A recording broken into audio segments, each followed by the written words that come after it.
Jesus, I'm in love with you. Jesus, I'm in love with you. Take me deeper, deeper in love with you.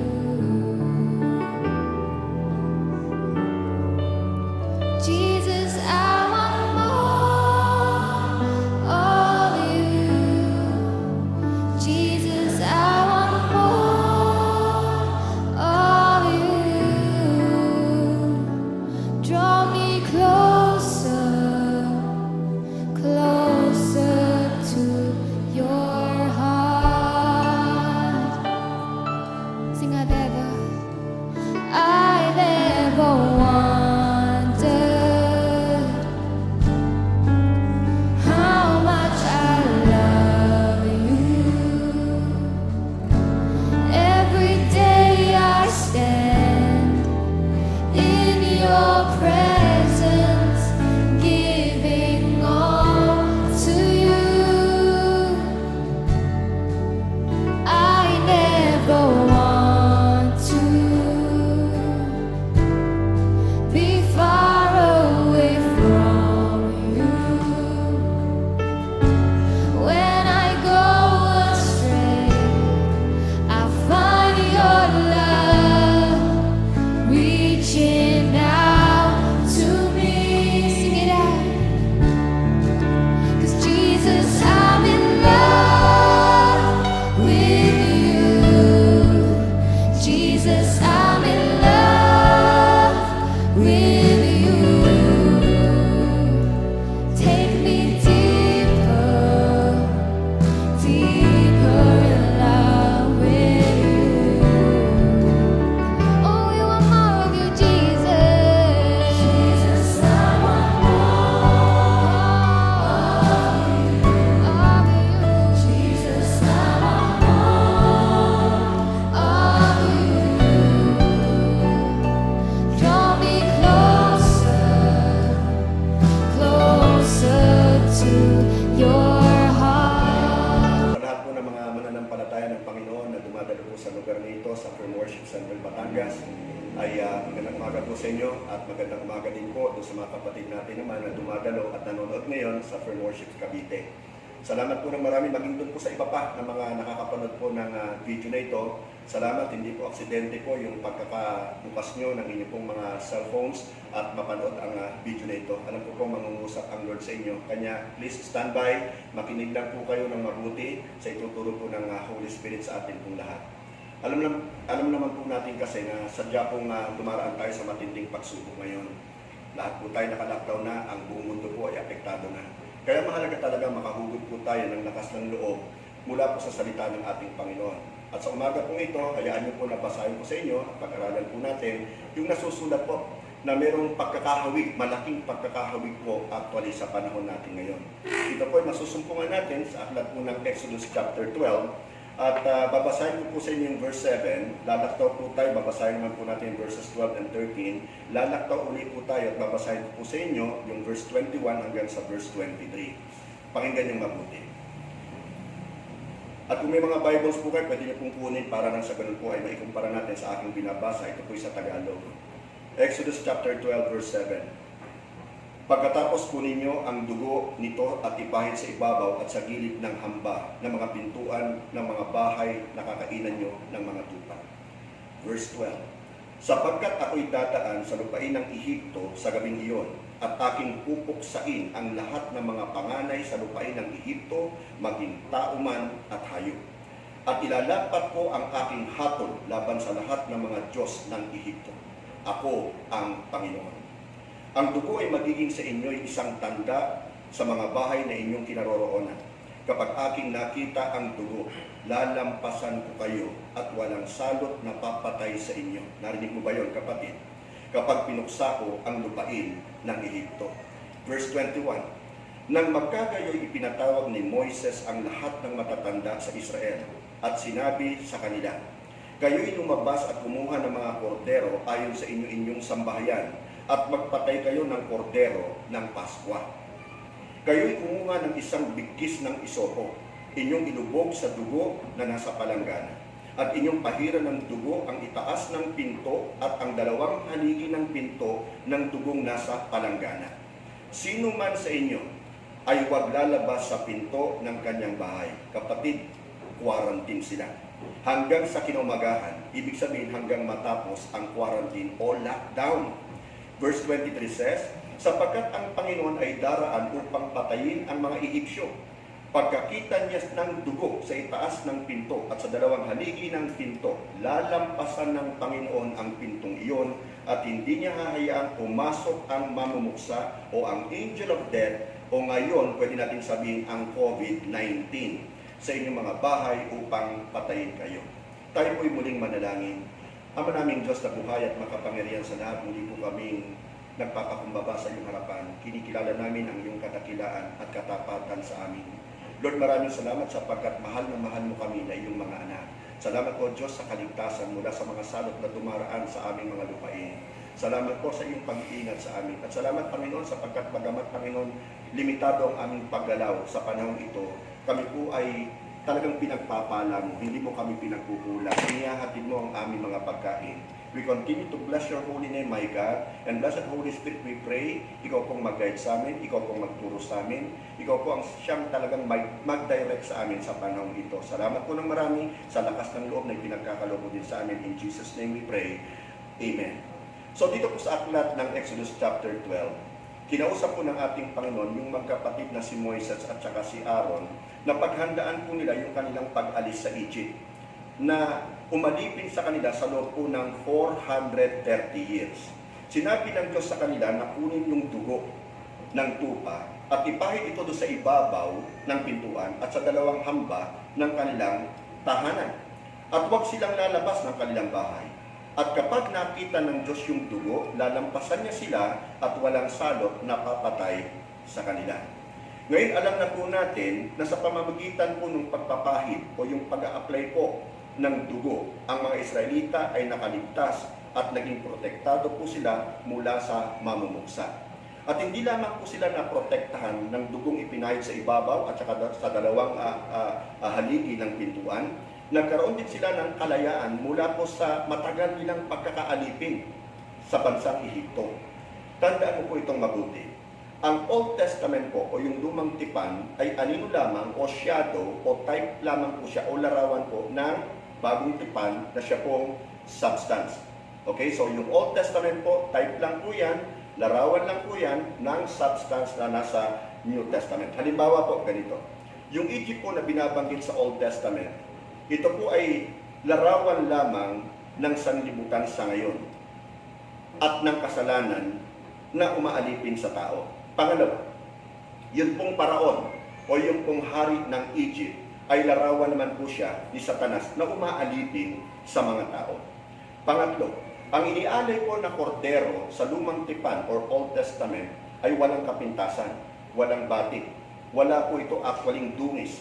At anino lamang po ito actually nung tunay na kordero sa New Testament, who is none other than Jesus Christ, the Lamb of God who takes away all the sins of the world. Ngayon, ayon nga po sa unang Pedro chapter 1, verses 18b at verse 19, pakinggan niyo po itong mabuti. Tinubos kayo hindi sa pamamagitan ng mga bagay na nasisira, tulad ng ginto at pilak. Napakahalaga ng kapatid. Ulitin ko tinubos daw tayo mula sa ating kasalanan, hindi sa pamamagitan ng mga bagay na nasisira, tulad ng ginto at pilak. So hindi natin makukuha ang kaligtasan natin sa pamamagitan ng mga material na bagay, maging ng pera. Ang sabi pa sa verse 19, kundi sa pamamagitan ng mahalagang dugo ni Kristo. Ito na, tinumbok na. Matutubos lamang tayo sa pamamagitan ng mahalagang dugo ni Kristo. Siya'y tulad ng korderong walang dungis at kapintasan. Yan po yung makikita natin sa unang Pedro chapter 1, 18b at hanggang sa 19. So, yung dugo po ng tupa sa Old Testament ay anino lamang o larawan lamang ng tunay na dugo ng kordero ng Diyos. Si Jesus nga po yun. Na siya pong tanging makapagliligtas sa lahat ng nananampalataya sa Kanya. Ayan yung basahin ko po sa inyo, yung nasusulat sa Hebreo chapter 9 verse 22. Makinig kayong mabuti. At kung walang pag-aalay ng dugo ay walang kapatawaran ng mga kasalanan. Sa wikang English, ang sabi po ron, without the shedding of the blood, there is no forgiveness, there is no remission of sins. So kapatid, kaibigan, pakinggan mo itong mabuti ulit. Hindi sapat na sabihin mong alam mo ang maraming bagay patungkol sa dugo ni Jesus. You have knowledge about the blood of Jesus. Hindi sapat yun, hindi sufficient yun. Magkakaroon lamang ito ng halaga kapag alam mong i-apply o alam mong ipahid, alam mong gamitin yung dugo ng ating Panginoong Jesucristo. Sapagkat may mga pakinabang po tayong makukuha mula po sa dugo ng kordero ng Diyos. Tingnan po natin halimbawa sa mga nangyari sa Israel. Yung mga pakinabang po na kanila pong natanggap, matapos po nilang pahiran ng dugo yung ibabaw at saka yung dalawang haligi ng kanilang pintuan, ng tahanan nila. Basahin natin to sa Awit chapter 125 o 105, mula po sa verse 37 hanggang sa verse 45. Medyo mahaba, huwag niyo akong tutulugan, please. Ganito po ang susulat sa verse 37. Pagkatapos nito, pinalabas niya ang mga taga-Israel sa lupain ng Ehipto na wala ni isa mang napahamak. Iyon ang benefit number 1 nila o yung pakinabang nila. Sila po ay pinalaya. Pinalabas na po sila ng ating Panginoon mula po sa 430 years na pagkakaalipin mula po sa bayan ng Egypt. Pinalabas na po sila. Number 1, matapos silang ipahid yung dugo. At may dala pa silang mga ginto at pilak at sa kanila wala ni isa mang napahamak. Narinig niyo ba yun? Yung bansang Israel na alipin, wala po silang pagmamayari. For 30 years, wala po silang pagmamayari. Maging ang buhay nila pagmamayari po ng kanilang pinapanginoon noon, o nagiging Panginoon ng buhay nila noon, na Egypt. Okay. Pero nung gabing iyon, nagkaroon po ng transfer of wealth. Yung yaman ng Egypt, ito po ay napunta na ilipat po sa Israel. Hindi ba pakinabang yun? Ang ibig sabihin, the wealth of the wicked was transferred to their hands. At darating din ang panahon, ito na yung panahon na yung wealth ng wicked ililipat po sa mga mananampalataya ng ating Panginoon. So yun. Now verse 38 declares, natuwa ang mga Ehipsyo, natuwa pa sila nun nang umalis ang mga taga-Israel dahil takot sila sa kanila. Matatakot ang kalaban sa iyo, sapagkat ikaw ay nabahira na ng dugo ng ating Panginoong Jesucristo. Verse 39, sa kanilang paglalakbay, naglagay ang Diyos ng ulap na nililim sa kanila sa init ng araw, at kung gabi, apoy naman upang magbigay sa kanila ng liwanag. Hindi ba pakinabang nila yon? Imagine mo ito, for 40 years sila po'y naglalakbay sa ilang, sa disyerto. 40 years, day and night naglalakbay po sila. Pero pag sila'y naglalakbay sa umaga, maaraw po yan hanggang sa hapon na kasikatan ng araw, sinasamahan po sila ng presence ng Lord sa pamamagitan ng ulap. Sa kanilang ulunan, binibigyan sila ng lilim, malaking pakinabang yun. Hindi sila na-dehydrate.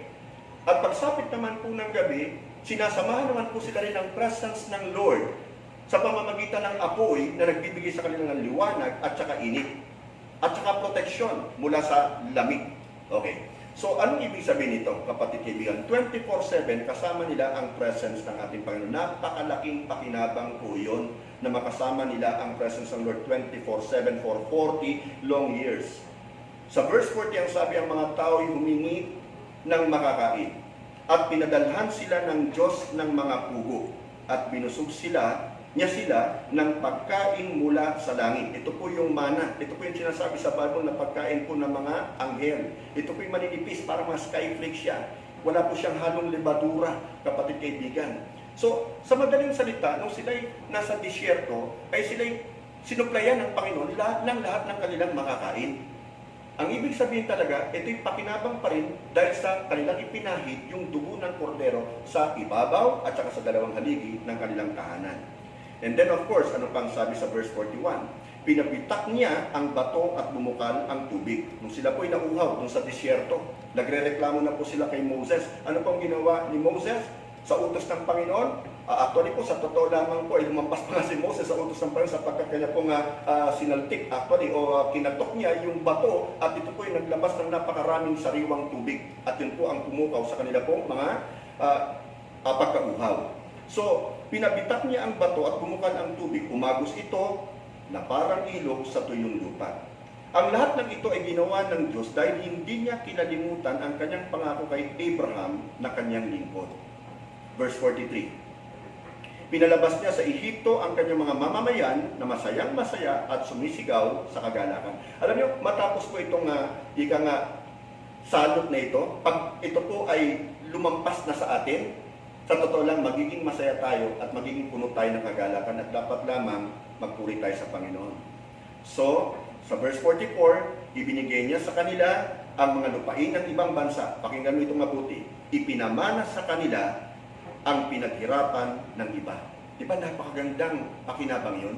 Yung pinaghirapan ng iba, yung itinanim ng iba, sila po yung nagmana o sila po yung nag-harvest. Ginawa ito ng Diyos upang sundin nila ang kanyang mga tuntunin at kautusan. Purihin ang Panginoon. Ang maganda, may dagdag pa po ito at napakaganda po nitong picture nito na kung inyo pong i-imaginein. Ito po yung nakasulat sa aklat ng Deuteronomy chapter 8 verse 4. Deuteronomy 8:4. Pakinggan mo mabuti. Sa loob ng 40 taon, hindi na luma ang mga damit ninyo at hindi namaga ang mga paan nyo sa paglalakbay. Imagine mo nga naman, di ba? For 40 long years, yung damit nila, yun pa rin. Wala namang SM dun eh. Wala namang Robinsons dun eh, di ba? Pero actually, yung damit nila, hindi na luma.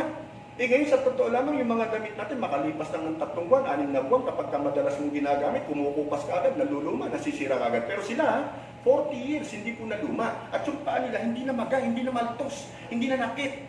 Imagine mo yung disyertong nilakad po nila, ang init nito pag-araw. So, ganun katindi. Sa Deuteronomy naman po, chapter 29, verse 5, ganito rin ang sinasabi. Sa loob ng 40 taon na pinangunahan ko kayo. Narinig mo ba yun? Pinangunahan ko kayo sa ilang. So, hindi ang Panginoon, sumusunod lamang sa atin, siya yung nangunguna sa atin. Remember, siya po yung ating pastol. He is our good shepherd. Siya po yung nauuna sa kanyang kawan, sa kanyang lupa. Ang sabi, hindi na luma ang mga damit at sandalyas nyo. Itong madalas kong ma-imagine kapag naalala ko po itong kwentong ito ng mga Israelita. Halimbawa, mayroong 2 taon na bata. So ito po'y toddler pa lamang. At siya po'y naglalakad kasama ng kanyang mga magulang doon sa ilang. 40 years po silang nagwa-wander doon. Pero ang sabi po sa Bible ay hindi na luma ang mga damit nila at yung sandalyas nila. So sa pagsabay po sa paglaki nila, ay paglaki rin ng mga sandals nila, ganun din yung mga damit nila. Di ba nakakamangha yun? So ito po yung mga ilan lamang sa mga benefits na binigay po ng Panginoon sa mga Israelita nung kanila pong ipahid yung dugo ng kordero doon sa ibabaw at saka sa 2 haligi ng kanilang pintuan. So lahat ng yan, natanggap po nila nung in-apply nila yung dugo ng kordero. So sinamahan talaga sila ng ating Panginoon hanggang sa maibigay niya sa kanila ang lupain ng mga hindi mananampalataya. Grabe, no? So, hindi kailanman pinabayaan ng Diyos ang lahat ng nananalig at nagtitiwala sa Kanya. Kaya ito pa lamang ay isipin mo mabuti. Kung talagang nagtitiwala ka at nananalig ka sa ating Panginoon, hindi Kanya pababayaan. Hindi Kanya pababayaan.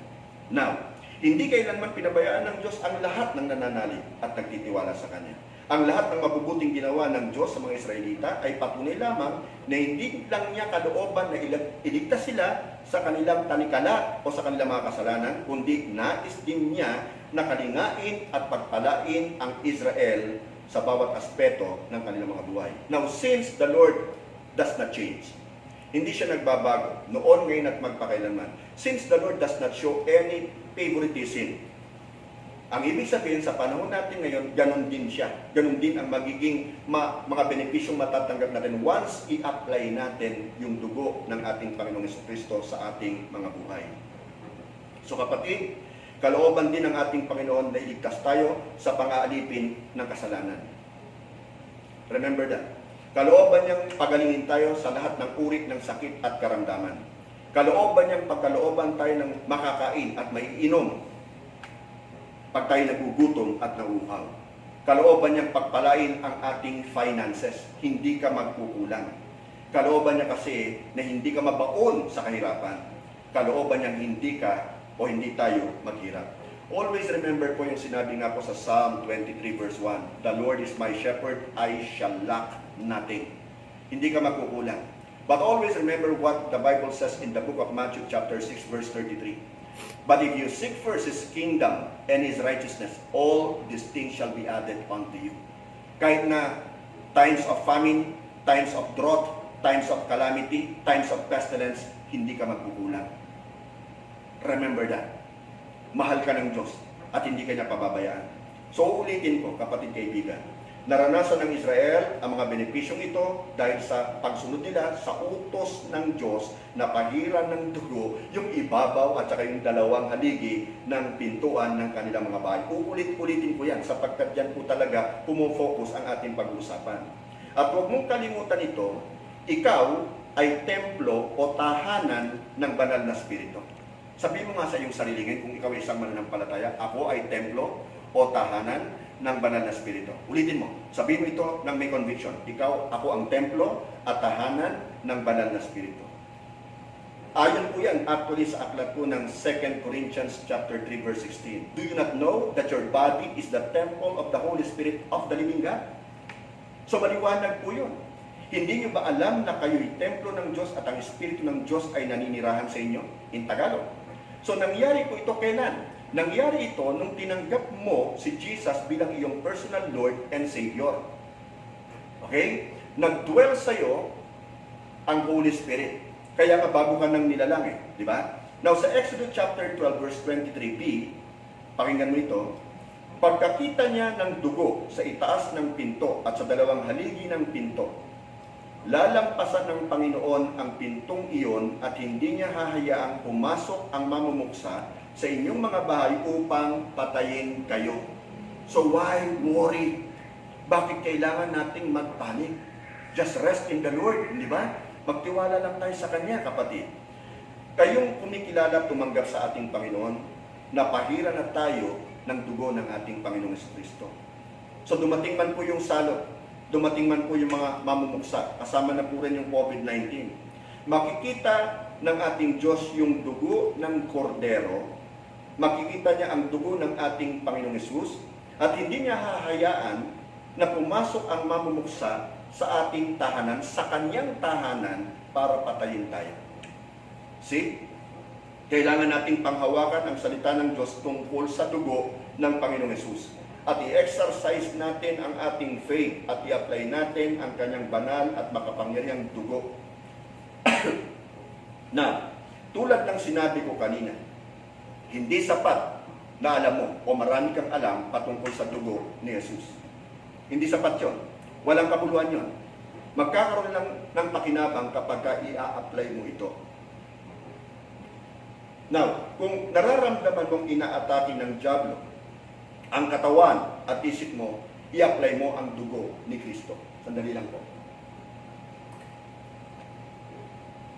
Kung nakikita mong inaatake niya ang pamilya mo, that's the time you've got to apply the blood of Jesus. Kung napapansin mong inaatake niya ang kabuhayan mo, it's the time for you to apply the blood of Jesus. You see, hindi mape-penetrate ng devil yung barrier na blood ni Jesus. You are being protected by the blood of Jesus. No power of the devil can penetrate that blood of the Lord Jesus Christ. Kapatid, ang dugo ni Kristo ang tumubos sa ating mga kasalanan, at pakinggan mo pa ang isang pakinabang ito, luminis sa ating budhi. Sa pamamagitan ng dugo ni Kristo, nalinis ang ating budhi. Listen to what the book of Hebrews chapter 9 verse 12 says. Tagalog po. Minsan lang pumasok si Kristo sa pinakabanal na lugar, at hindi dugo ng kambing o ng guya ang dala niya, kundi ang sarili niyang dugo. At sa pamagitan ng kanyang dugo, tinubos niya tayo sa mga kasalanan nating magpakailanman. Kasalanan forever and forever. From the beginning until the end of our lives, tinubos niya na tayo dyan. Dinala ni Jesus ang kanyang dugo at inialay ito sa pinakabanal na lugar, or the most holy place, the Holy of Holies. Yung presence ng ating Panginoon where He resides, at tinubos niya tayo sa mga kasalanan natin magpakailanman. Alam mo, nung pinag-aaralan ko ito, naalala ko po yung kwento o yung nangyari nung si Jesus po ay muling mabuhay. That was a Sunday, remember? Resurrection Sunday. At ang unang-una pong nakakita sa kanya ay si Mary Magdalene, kung saan 7 demonyo po yung kanyang pinalayas. At mahal na mahal ni Mary Magdalene si Jesus. Imagine, bakit naman hindi? 7 demonyo yung pinalayas, binago talaga yung buhay niya. So nung ma-recognize ni Mary Magdalene si Jesus, na si Jesus pala yung kanyang kausap, nakakala niya yung hardinero. Yayakapin niya sana si Jesus. Lalapit siya kay Jesus, pero ang sabi sa kanya ni Jesus, touch me na. Touch me na, sapagkat hindi pa ako nakakaakyat sa Ama. Hayaan niyo pong basahin ko ito sa aklat po ng John, sapagkat napakaganda nito. May revelation dito ang ating Panginoon. Mula po sa John chapter 20 verse 17 hanggang sa verse 20. Makinig kayo mabuti at John 20, 17 to 20. Sinabi ni Jesus sa kanya, kay Mary Magdalene, "Huwag mo kong hawakan sapagkat hindi pa ako nakakaakyat sa aking Ama. Pumunta ka sa mga kapatid ko." Ibig sabihin yung mga alagad, yung mga apostol. Sabihin mo sa kanila na ako ay papaitaas sa aking Ama at inyong Ama, sa aking Diyos at inyong Diyos. Verse 18, si Maria na taga Magdala ay pumunta sa mga alagad. Sinabi niya sa kanila na nakita niya ang Panginoon. At ang mga bagay na ito ay sinabi ni Jesus sa kanya. That was in the morning. Pagkatapos naghiwalay na sila ni Jesus, ang sabi ni Jesus, "Huwag mo akong hahawakan, touch me not, kasi hindi pa ako nag-aascend sa Father." Tapos sabihan mo na yung mga alagad ko. And then listen to this sa verse 19. Kinagabihan ng araw ding yun, na unang araw ng Sanlinggo, nagtipon ang mga alagad. Ipininig nila ang mga pinto dahil sa takot nila sa mga Hudyo, at dumating si Jesus at tumayo sa kanilang kalagitnaan. Sinabi sa kanila, "Kapayapaan ang sumainyo." Sa verse 20 ang sabi, pagkasabi niya nito, ipinakita niya sa kanila ang kanyang mga kamay at kanyang tagiliran. Kaya nga, nagalak ang mga alagad nang makita nila ang ating Panginoon. Noong umaga, ang sabi ni Jesus kay Mary Magdalene, "Touch me not, because I have not yet ascended to my Father." Noong gabi, nandun na kasama na ni Mary Magdalene yung mga alagad, nagpakita si Jesus at pinakita niya ang kanyang mga sugat. Ano nangyari in between? Ang nangyari doon, si Jesus, actually, kagaya nga ng sinabi ko sa inyo kanina, minsan lang pumasok si Kristo Jesus sa pinakabanal na lugar at hindi dugo ng kambing at guya ang dala niya, kundi ang sarili niyang dugo. Sa pinakabanal na lugar niya dinala yun, inalay niya yun. Tinubos niya tayo sa mga kasalanan nating magpakailanman. Sa madaling salita, something happened in between that morning when Jesus met Mary Magdalene and he said to her, "Touch me not." At nung gabing sinabi niya naman sa kanyang mga alagad, "Here's my hands, here's my side." Di ba? Ano nangyari doon? Naialay niya na, nagpunta na siya sa Ama, naialay niya na yung kanyang dugo sa most holy place o sa Holy of Holies. Kailangan kasi talaga na may pag-aalay ng dugo, because without the shedding of the blood, there is no forgiveness of sins. So ganun kahalaga ang dugo ng ating Panginoon. And I'm so sorry to say this, pero marami ko ang hindi nagtuturo ng patungkol sa blood ni Jesus. Iniiwasan nila yung blood ni Jesus na maging topic nila. Mas gusto nilang pag-usapan ng patungkol sa prosperity, patungkol sa healing. It's okay. Pero when it comes to the blood, they shy away from this blood. Bakit kaya? Di ba? Bakit kaya? Pero hindi tayo mahiyang pag-aralan natin ang patungkol sa dugo ng ating Panginoong Jesucristo. Now sa Efeso chapter 1 verse 7. Efeso 1:7, pakinggan niyo mabuti. "Tinubos tayo ni Kristo sa pamamagitan ng kanyang dugo at pinatawad ang ating mga kasalanan. Past, present, future. Ganoon kasagana ang kanyang kagandahang loob." Ito po ay kinonfirm ng 1 Peter 3:18. Christ also suffered for our sins, the righteous for the unrighteous, to bring us to God. He died for our sins to bring us to God. The righteous, He is the righteous one, and we are the unrighteous ones, to bring us to God. Yun ang purpose niya. Sa Hebrew 9:14, anong sinasabi niya? "Higit ang nagagawa ng dugo ni Kristo sa pamamagitan ng walang hanggang espiritu. Inialay niya sa Diyos ang kanyang sarili bilang handog na walang kapintasan, without blemish, without spot, without wrinkle, perfect. Ang kanyang dugo ang lumilinis sa ating mga budhi sa mga gawang walang kabuluhan upang tayo'y makapaglingkod sa Diyos na buhay." Kapatid, you have been redeemed by the blood of the Lamb. You have been bought with a price, not by silver or gold or any material thing, but with the most precious blood of the Lamb of God, Jesus Christ. Kaya nga malinis na yung ating budhi. Dito pumapasok madalas yung accuser of the brethren, who is none other than Satan himself. Wala siyang ginawa kung hindi akusahan tayo sa mga past failures natin, sa mga past sins natin.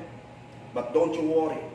Sapagkat maliwanag yung sinasabi sa Romans chapter 8 verse 1. Anong sabi dito? There is therefore now no condemnation to those who belong to Jesus Christ. Wala nang condemnation. Tinubos na po tayo ni Jesus. Sinagot niya na po tayo lahat-lahat ng ating mga kasalanan.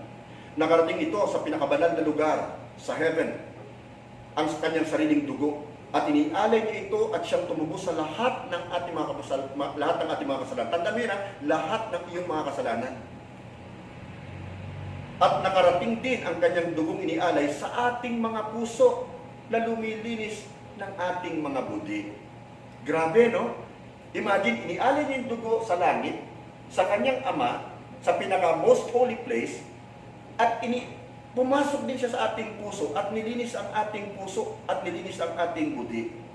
So pag ina-apply natin ang dugo ni Jesus sa ating mga budi, nawawalan ng kapangyarihan yung condemnation, nawawalan ng kapangyarihan yung accusations ng kaaway, nawawalan ng kapangyarihan yung failures natin at yung guilt feeling natin sa ating buhay because of our past mistakes or sins. Naalala ko nung inialay yung templo ni Haring Solomon, nasusulat po sa unang aklat ng Hari chapter 8 verse 63, na 120,000 ang pinatay na tupa at inihandog ang kanilang dugo. 120,000, gano'ng kadami yun, di ba? Eh yung pag-aalay na actually, hindi lang sa dedication of the temple, kung hindi actually sa paglilinis ng kanilang mga kasalanan. Basahin ko po sa inyong unang Hari chapter 8 verse 63. Nagpapatay sila ng 22,000 na baka at 120,000 na tupa bilang handog na pinagsasaluhan. Sa gayong paraan, ginawa ni Solomon at ng buong Israel ang pagtatalaga ng templo ni Yahweh. So, nang umagos po yung dugo, mula po doon sa templo na inialay, umagos po ito, ang sabi ng mga Bible scholars, sa Brook of Kidron, batis ng Kidron. So, nang makita po ng mga tao na nagkulay dugo yung batis na umaagos, naging reminder ito sa kanila yung sa napakalaking halaga ng kabayaran ng ating kasalanan upang mapatawad sila ng Diyos. Napakagandang larawan po ito patungkol din po sa dugo ng ating Panginoon. Bakit? Kasi nung dumadanak po at umaagos po yung dugo ng ating Panginoon sa krus ng Kalbaryo, ano nangyari dito? Di ba? Ito po ay bumaba hanggang sa ito po ay dumaloy at umagos sa ating mga kasalanan. Nilinis po tayo ng kanyang dugo sa ating mga kasalanan. Ephesians 1:7 says, "In Him we have redemption through His blood, the forgiveness of sins, in accordance with the riches of God's grace." Niredeem tayo ni Jesus. Niredeem. Yung word na redeem, actually, ang ibig sabihin niyan ay tinubos tayo o pagmamay-ari niya tayo, tapos tayo ay kanyang tinubos at naging muli niya tayong pagmamay-ari. At ang pagtubos niya sa atin, hindi po installment basis. Ang pagtubos niya sa atin, one time lang, full payment agad. Ang ibig sabihin ng redemption, ulitin ko, tubos bilang bayad sa kalayaan. Tayong lahat ay nilikha at pagmamay-ari ng Diyos. Siyang lumikha sa atin, wala nang iba. Okay? At dahil sa ating mga kasalanan, tayo ay nabihag at naging hostage ni Satan. So naging pagmamay-ari tayo after ni Satan at hindi natin nare-realize yun when we were apart from the Lord. So ginawa ni Jesus, binayaran niya tayo sa pamamagitan ng kanyang dugo. Tinubos niya tayo, pinalaya niya tayo, at ngayon ay pagmamay-ari niya na tayo muli. Hindi na si Satan ang nagmamay-ari sa iyo. Wala na siya actually kapangyarihang magagawa para ikaw ay puksain o para ikaw ay saktan. The gates of hell cannot prevail against you. Always remember that, because you are the church of God, of the living God. Not this building, not a man-made structure, but the church, who is you, the church of God, is ecclesia. Natatanda ko po yung kwento patungkol po sa isang bata na very creative siya. Siya po ay gumawa ng bangka, at nung nagawa niya yung bangka, tuwang-tuwa po siya sapagkat napakaganda ng kanyang bangka. Siyempre, dinala niya po ito doon sa tabing ilog, at kanya pong ilagay yung bangka para anurin po ng tubig hanggang sa ito po'y nakalayo at hindi niya na po nakuha. At umiyak yung bata, nalungkot ang bata sapagkat nawala po yung kanyang bangka. Labis siyang naapektuhan sa pagkawala po ng kanyang bangka. Ginawa. Siya yung may-ari nun. Pinaghirapan niya yun. And then, after so many days and weeks and months, sa kanya pong paglalakad, napadaan po siya sa isa pong shop kung saan nagbebenta po ng iba't ibang mga gamit. At nakita niya po doon sa istante ang kanyang bangka. At labis ang kanyang katuwaan. So pumasok po siya doon, kinausap niya po yung may-ari at hinihingi niya po yung bangkang siya yung gumawa. At sinasabi niya, ako ang gumawa niyan, akin yan. Inanod lang yan ng malakas na tubig. Pero ayaw pumayag ng may-ari ng shop. At ang sabi niya, binili niya rin lang yung bangkang yun. At hindi niya alam kung saan ngayon yung taong yun. So, nag-isip yung bata at ang sabi niya, paano ko pong mababawi yung aking bangka? Ako pong gumawa niyan. Kailangan mong bilhin sa akin, ang sabi ng may-ari ng shop. Magkano po ba ang halaga ng bangkang yan? At sinabi ngayon sa kanya ng may-ari ng shop, yung halaga, at siya po'y nagulat sapagkat napakamahal. Pero mahal niya yung bangka. Siya yung gumawa ng bangka. So sabi niya sa may-ari, hintayin niyo lang po ako at babalik po ako. Huwag niyong ibebenta kahit kanino man ang bangkang yan, sapagkat akin po yan. So bagamat kanya yung bangka, at hindi may-ari ang tunay na nagmamay-ari ng bangkang siya ang gumawa, umuwi po siya, at kinuha niyang lahat yung kanyang mga naipon, at matapos niyang malikom yung sapat na pananalapi para bayaran yung bangka, bilhin muli yung bangka. Bilhin yung bangka. Pumunta po siya doon sa may-ari, at binayaran niya yung bangka. Redemption yun. Siya yung may-ari, siya yung gumawa, pero binayaran niyang muli para mapasakan niyang muli. Ganun po yung ginawa ni Jesus sa atin. Siya yung lumikha sa atin. Siya yung gumawa sa atin, nagbigay ng buhay sa atin. Pero tayo po ay inanod din ng kasalanan. At nawala po sa kanyang mga kamay. At tayo po ay napariwara. At naging pagmamay-ari tayo, itong si Satanas. At dahil ang gusto ni Satanas, tayo ay mapasakan niya, kailangan bayaran tayo. Pero hindi ng ginto at pilak, hindi ng pera, kung hindi mismong dugo ng ating Panginoon. Kapatid, binayaran ka ng dugo ng ating Panginoon. Dapat nating ma-realize ito. Ang dugo ni Kristo yung ultimate price. Kailangan natin i-apply ang dugo ng Panginoong Yesus sa ating mga buhay, sa ating mga mahal sa buhay, sa ating church. I-apply natin. Sa altar nito, kailangan i-apply natin ang dugo ni Jesus. Sa lahat ng mga instrumentong narito, sa lahat ng mga gamit sa loob ng church, i-apply natin ang dugo ni Jesus nang sa ganun walang anumang kapahamakan ang pupwedeng mangyari. Masamang bagay ang pupwedeng mangyari. Maging sa mga bagay na pinagkatiwala niya sa atin tulad po ng ginawa ni Moises. In-sprinkle niya yung dugo sa lahat ng lugar. Kapatid, mababasa natin doon sa Hebreo, chapter 9, verses 19 to 22. Pakinggan niyo pong mabuti at malapit na po tayo magtapos. Sapagkat nangusap si Moises sa bawat tuntunin ng kautusan sa lahat ng taong naroroon. Pagkatapos nito ay dinala niya ang dugo ng mga guya at kambing na may kahalong tubig, pulang lana at sanga ng isopo at winisikan. In-sprinkle niya, winisikan niya ang aklat ng kautusan, the Holy Scriptures, at ang lahat ng taong naroroon. Lahat ng taong naroroon winisikan ng dugo ni Moises. Sinabi niya, ito ang dugo ng tipan na iniutos ng Diyos para sa inyo. Ganyan din naman, winisikan niya ng dugo ang tabernakulo at lahat ng sisidlan na ginamit nila sa paglilingkod. At ayon sa kautusan, na halos ang lahat ng bagay ay nalilinis sa pamamagitan ng dugo. Kung walang pagkabuhos ng dugo, walang kapatawaran.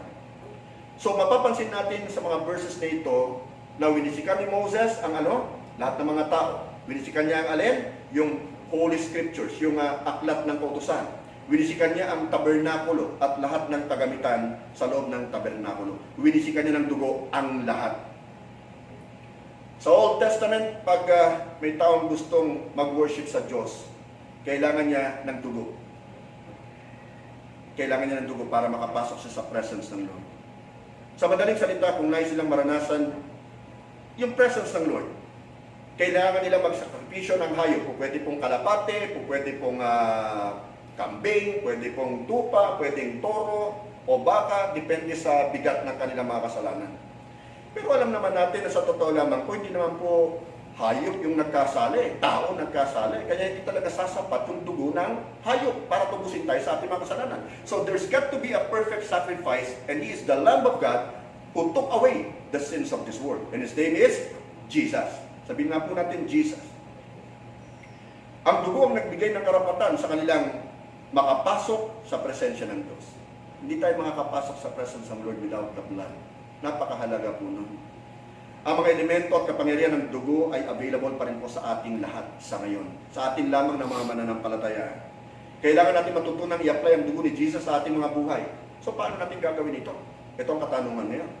Ideklara natin sa pamamagitan ng ating salita o sa salita ng Diyos. Nang merong pananampalataya, tandaan natin ito. Matatanggap natin ang lahat ng pakinabang na ito, benepisyo nito na may bibigay ng dugo. Lahat. I-apply lamang natin ang dugo ng ating Panginoon. I-apply. Revelation chapter 12 verse 11, ang sabi po dito, and they defeated him, Satan, by the blood of the Lamb and by their testimony. Matatalo lamang natin si Satan sa pamamagitan ng dugo ng kordero ng Diyos, ni Jesus, at sa pamamagitan ng ating mga testimonies. So watch out our testimonies as well. Meron po akong nabasang kwento sapagkat nito pong mga araw na tayo po ay naka-quarantine o naka-lockdown. Nagbabasa-basa po ako at meron po akong nasumpungan na isa pong kwento patungkol sa diphtheria po na naging salot din ng mga 1800s. Diphtheria. Na ang nagiging biktima kadalasan ay mga bata. Si Pierre Roux, isa po siyang French. At habang nire-research ko ito, pinangalanan na Felix Roux. Ni-research ko yung Felix Roux, dinala ko sa Pierre Roux. Isa po siyang French scientist. Actually, kasama niya po nun si Louis Pasteur. Yung alam niyo na yung pasteurization, di ba? So dahil marami po yung napapahamak na mga children, mga kabataan, ang kanyang granddaughter namatay because of diphtheria. Labis siyang nalungkot at naisipan niya talagang humanap ng lunas para mapuksa ang diphtheria.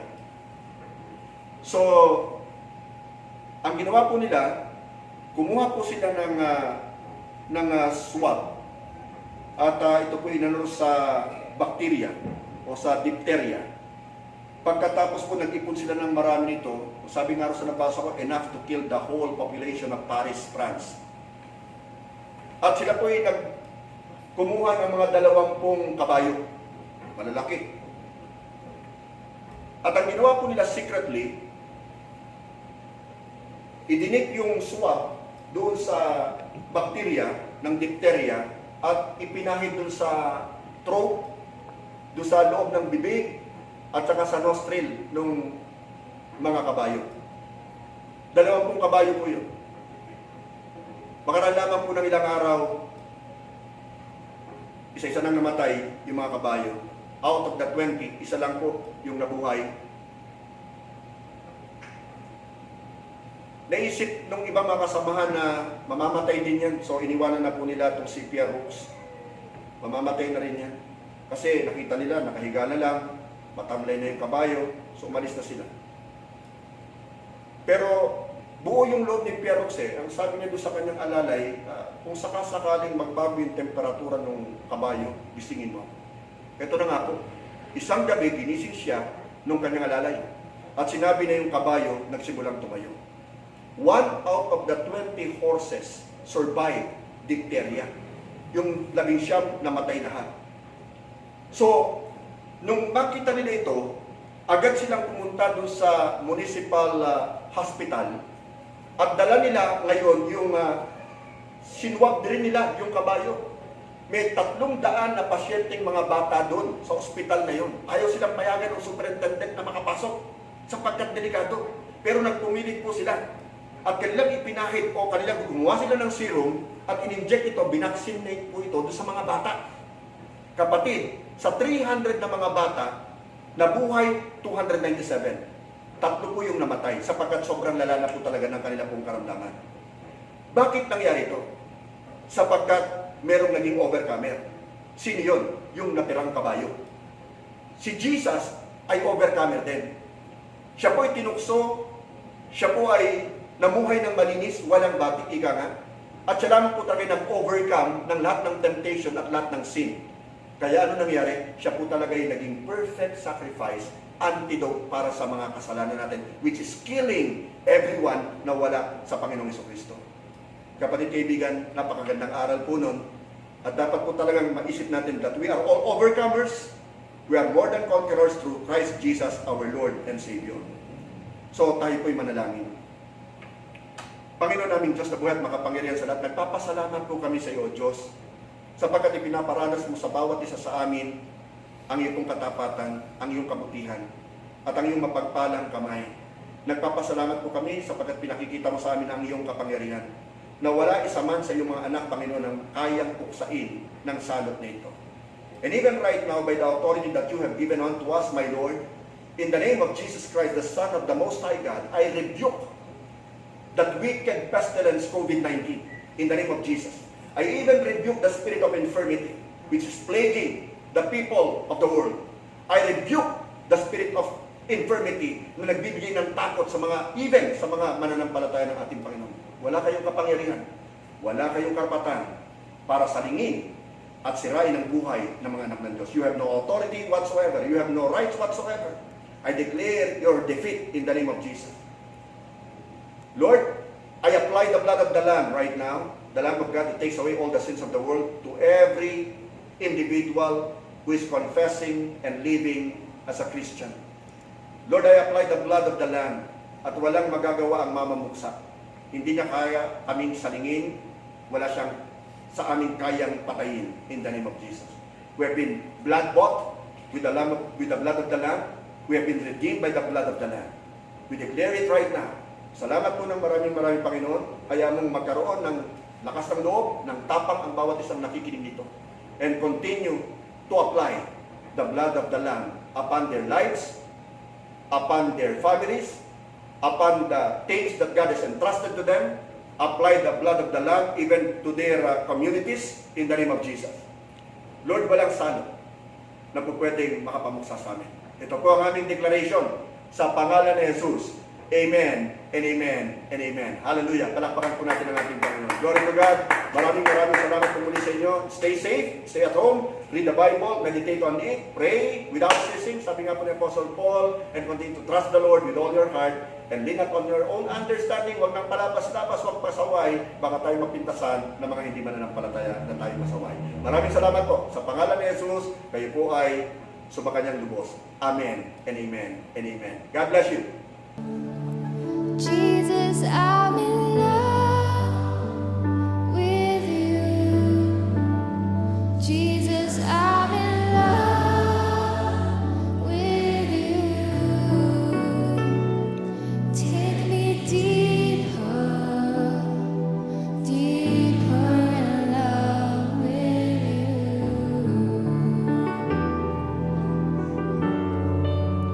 Jesus, I want more.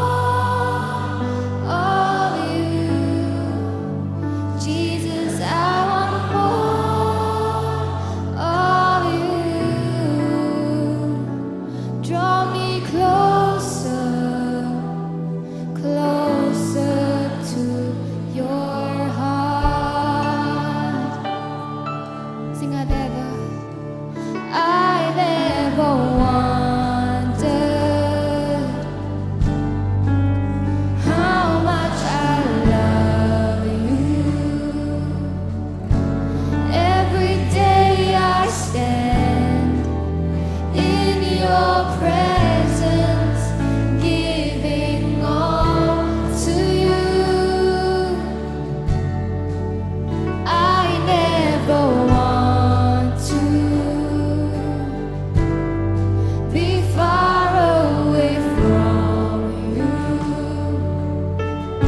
Jesus, I'm in love with you.